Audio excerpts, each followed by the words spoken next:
Tim of the Online Big Blue, bringing you the best in New York Giants sports talk and entertainment. Well, with the lockdown still going on here in Pennsylvania, I have taken up now watching really bad movies on all types of streaming services. And one of the movies I was watching last night was from, I think, the 70s. I don't even know when it was from. And I just watched and I said, you know what? There's a Giants video in this movie. And I am going to now do what we're going to refer to here as Online Big Blue Special. Is going to be the New York Giants drive-in movies.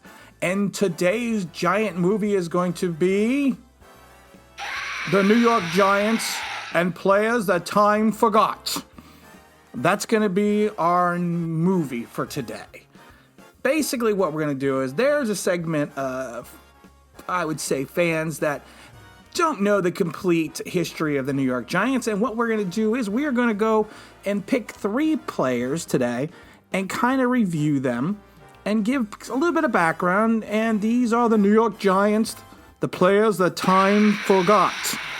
And one of the first players that we're going to start off with is going to be our old pal, Jim Burt. Now, a lot of people will be like, well, I remember Jim Burt. He was on the championship team in '86. Yes, but a lot of people don't know or remember the story of old Jim Burt.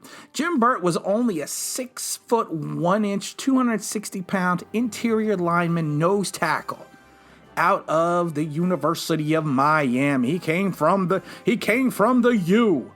He actually joined the Giants in 1981 as an undrafted free agent.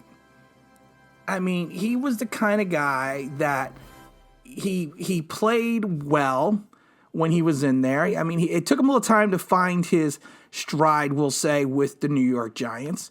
You know, he really didn't, I wouldn't say he really didn't have his breakout seasons for the Giants. I mean, he played sparingly in 81. He played in 13 games. In 82, he was hurt. Played in only 4 games. In 83, he only played in 7 games because he was hurt again. So he really didn't make his presence felt on the defense until 1984, where he actually played in all 16 games and started 15 of those 16 games. And a lot of people don't remember the 84 season was the Renaissance season. We had gone through 3-12-1 in 1983. And it was Parcells' second year. And Parcells basically listened to too many people in his first year in 83. And in 84, he said, screw it. If I'm going to get fired, I'm going to get fired doing it my ways. He built the defense in his image along with Bill Belichick.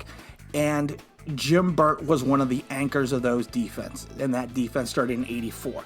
He had 7 tackles that season. I mean, he played well to the point that he was effective in maintaining the discipline in the interior line, which forced the teams to run to the outside, which was the strength of the Giants because of their linebackers. So in a lot of ways, he was instrumental in not only the 84, the 85, and the 86 team. And 86 was his one lone Pro Bowl with the Giants, but he was instrumental and helping maintain that defensive anchor and the interior line. He's the kind of guy that you always wanted on your team. And he was even undersized back in the 80s. Now, he did have a career of injury issues. I mean, he really only played, I would say, 4 full seasons. He played 3 full seasons with the Giants. And then he had, he played 13 out of 13 games in 86. The strike jerk in 87 season, he did play 8 games and did play in 8. So, like I said, but he fought back injuries throughout his career, and that's when after the 88 season, Bill Parcells basically said that, said to him, you got to retire. Your back's all screwed up. You got to retire. He decided not to retire, and he went over to San Francisco where he picked up another championship ring. But again, in San Francisco, he only played 8 games, 13 games, and 4 games. So, but he was a fan favorite of the Giants. One of his big thing is he always wore a jersey that was at least 2 sizes too small, because it felt like he felt that it stopped opposing players from getting onto his jersey and gripping onto his jersey. So he wore a minimum 2 sizes too small, and to the point that after every game, they had to use a pair of scissors to cut off the jersey. So there's not going to be too many Jim Burt game-worn jerseys, because most of them were pretty much chopped off at the end of the game. And one of the things that people do not know about Burt is everyone credits Harry Carson as being the creator of the Gatorade shower. But it was actually Jim Burt in the 84 season. And even Harry Carson speaks about this in his book, The Point of Attack. How back in 84, Parcells always was riding on Burt. And then one Thursday before a game, he made Burt raise 20-pound dumbbells repeatedly from the ground, off the ground and up for 45 minutes to simulate raising his arms out of his powerful stance. And Burt, basically what he did is to get his revenge on Parcells was after a 37-13 home win against the two-time defending champion Washington Redskins. I think that was in October 28th. He doused Parcells with a cooler of water. So, and that was kind of the origins of the first time that the Parcells shower happened. Then, of course, Harry Carson carried on the tradition going into 86, and, the rest is history of them. But it's kind of funny that most people don't know he was kind of the quasi-inventor of the Gatorade shower. But again, he's a player that was on the team, from 81 to 88. Like I said, he was a guy in the trenches. He was the guy, but he was an important fixture in that 84, 85, and 86 team. Because like I said, he really anchored that line. Now, one of the other players that is a forgotten giant is going to be one of my father's favorite players, which is Spyder Lockhart. Oh, Spyder. Spyder had the audacity of coming into the Giants when they were pretty much just a terrible team. There's no way around it. He was a 13th round draft choice. Spyder was, and that was back in 1965. And the Giants, if you're familiar with team history in 65, we were, what would you say in 65? We were 7-7. We were finishing out, we're in the middle of the Ali Sherman era.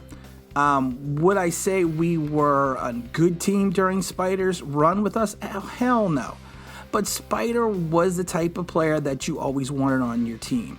He was a fixture in that defensive backfield. He started playing left cornerback, and he did that his first two seasons. And then in his first two seasons, he had 10 interceptions playing left corner. And then basically they moved him into the safety position.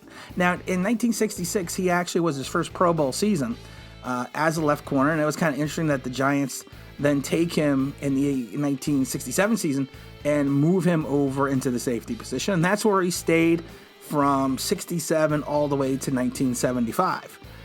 He was a good player, a solid player, a really solid player on a bad team. And that was to Spyder's detriment. He only had 2 winning seasons with the New York Giants. In his entire career, 2 winning seasons. He was just, like I said, he was a Pro Bowl safety. And it was funny, the 1966, the Giants had the worst defensive team in the league in regards to points allowed. They gave a 35.8. And somehow Spyder still had a Pro Bowl season. Even that tells you the type of talent Spyder had. And then he had another Pro Bowl season in 1968, where leading all defensive backs in touchdowns. And then Spyder finished with 41 career interceptions, and then I also had 16 career fumbles in the 145 games played. He also returned 328 punts for the team. And he was not a Leon Bright who never fair caught the ball, but he was pretty consistent without fair catching the ball. Now, most people remember Spyder because he died at a young age, and the Giants wore his number on their helmets during the 1986 season. And that's what most people remember Spyder. But most people don't know that Spyder was a skinny kid that came in from North Texas, drafted 13th, in the 13th round, 169th pick, had 2 Pro Bowl appearances for the Giants, and basically was a solid contributor, if not sometimes spectacular contributor, to a team that really had no players and no talent at that time. Now, one of the last, I'm going to say, it's not even a player, but one of the last things we're going to look at is what I like to refer to as the forgotten team of the New York Giants. And that is the 1927 Giants. Now, most people remember the 27 Yankees because that is considered one of the greatest teams in baseball history. But most people don't remember that the Giants were playing in 27 and they had a spectacular team. The Giants finished the season 11-1-1. That's when it was only a 12-team league. But they shut out their opponents 10 times that year. They allowed a total of 3 touchdowns all season long and outscored their opponents 197-20. Their opponents at that point in time, they played against the Green Bay Packers, who were 7-2-1, Chicago's Bears, who were 9-3-2, the Cleveland Bulldogs, who were 8-4. And the Cleveland Bulldogs were the only ones that put the blemishes on the Giants' record. But like I said, and they beat the Giants one game 6-0, and they played to a scoreless tie in their next game. Now, most people don't remember that. Like I said, that was a championship team, and the Giants had 2 Hall of Famers on that team, Steve Owens and Cal Hubbard, who both played offense and defense. And Owens went on to coach the Giants for 24 seasons, beginning in 1930, won 2 championships of his own with the Giants in 1933 and 1938. But if you break down and talk to some NFL guys, they will tell you that the 1927 Giants were one of the greatest teams to ever play in the NFL that you have probably never heard of or people have just forgotten. And again, this is Tim with Online Big Blue, bringing you the best in New York Giants sports talk and entertainment. And as always, if you could if you could subscribe, if you could ring the bell, I think you know what that means. That would be awesome.